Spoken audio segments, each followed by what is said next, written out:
Good day, everybody. I'm going to have a chat about living with cystic fibrosis.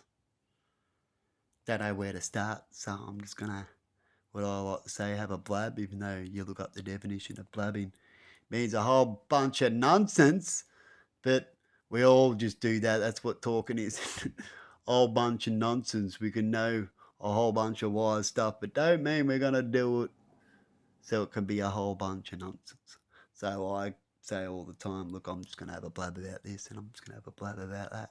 It sounds good. So here I go. I'm going to have a blab about CF.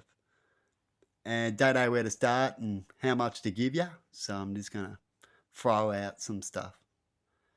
And I'll start off with how sick I was, I guess, when I was first born and what I know of from my parents. And that is when I was born not breathing, and the doctors had to bring me back. And then my parents found out, and I had to have the test done. And then they found out I had cystic fibrosis. And when I was younger, I was in and out of hospital quite a lot. I was very sick. So when I was first born with it, it was the most worst time in my life, really. And as I've gotten older with cystic fibrosis, I've only gotten better, as you could say, like not as sick as long and not having it as much as I've gotten older, which is a good thing for me. And because I've been like that, they class me, the doctors, because I'm pretty healthy with cystic fibrosis, that I'm one of the 10% people in my type of range that is as healthy as I am, because a lot of us don't get to be as healthy. Sometimes your cystic fibrosis could be more worse. It's like a cancer kind of thing, they go, I've got cancer, but how long are you going to live with that? How bad is it going to kick in on you? CF's a little bit like that. It can arc up at any time.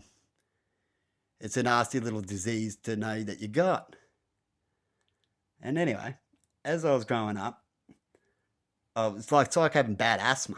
So a lot of things I suffered with most of the time was either my gut. My gut likes to play up off and on. It'd be good for ages. And then when it plays up for a while, a month, a few weeks, a few days, off and on. That's how it's like with CF. It's never really the same. It could even just be for hours sometimes. And we build up a lot of wind. We have stomach problems, so that builds up a lot of wind. Um, Women suffer more in that category with cystic fibrosis. It can look like you're pregnant. I haven't gotten that big. I blow up a little bit, like I'm pretty full, but never look like I'm pregnant. But women can, and I'm pretty sure a man can. I haven't 100% looked that up. I haven't looked up CF stuff since I was younger, so I've got to bring back my memory a lot. And a lot of it I didn't really even worry about. Like, I've been told, but I don't put it in my head of what strain I am. People all ask me these questions. Oh, what strain? What are you exactly? This and that and this. And I'd just say to them, well, I don't know. I've got CF. It's some strain. I mean, one of the 10%. And I just like to keep myself healthy, and I don't like to talk about it so much and talk to people about CF so much, unless they want to. If I know it's going to help them, I don't mind. But just to talk to me, I don't need no sympathy or anything like that, because that's how people would like to put it across, or you might feel like that. And if I want to talk about it, I'll talk about it. And I don't mind every now and then I'm sick and talking about and telling people that I've got it and a little bit about it if they're interested. But other than that, I don't particularly talk about cystic fibrosis and how it affects you so much and how it affects other people. But anyway, so that's why I'm having a blab now. See, I'm a bit different because a lot of people with cystic fibrosis know all that stuff. I've been told that too. Like, you don't know? And I'm like, well, isn't that the point of saying that you don't have it? You don't want to know about it. My mum used to know all about that. And when I left home, I just, try to ignore it until it come at me, because you can only ignore so much, can't you? And what's real is real. And you can only do so good. Like, if you're fighting disease, you can only fight it off for so long. So it snakes up. And it's knocked up a few times on me since I've left home. And because I wait to the end when I go to hospital, it's because I'm nearly dead or dying. That's how long I wait. I'm what you call a stubborn person. when it comes to doctors and hospitals. And yeah, I've been flown to hospital because I thought, I got the cold and I ignored things. And within about 2 weeks of getting the cold, because everyone else had it around me, I was dying of ammonia. I went to the hospital, like, you're going to die in like 24 or 48 hours. You're going to be a goner. And so they had to fly me to Melbourne. That was one time. And the other times I just had to go there myself, and it wasn't too bad. Like I didn't have to get flown. So I've only ever been flown once, like one bad emergency case that I remember. Maybe two. Another one with an ambulance I can think of, but not too bad.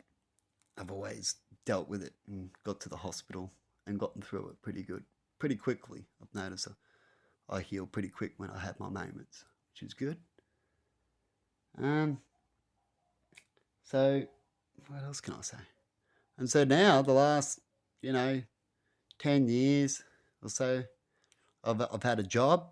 I managed to do a job and got through that for a while, and I work the best I can.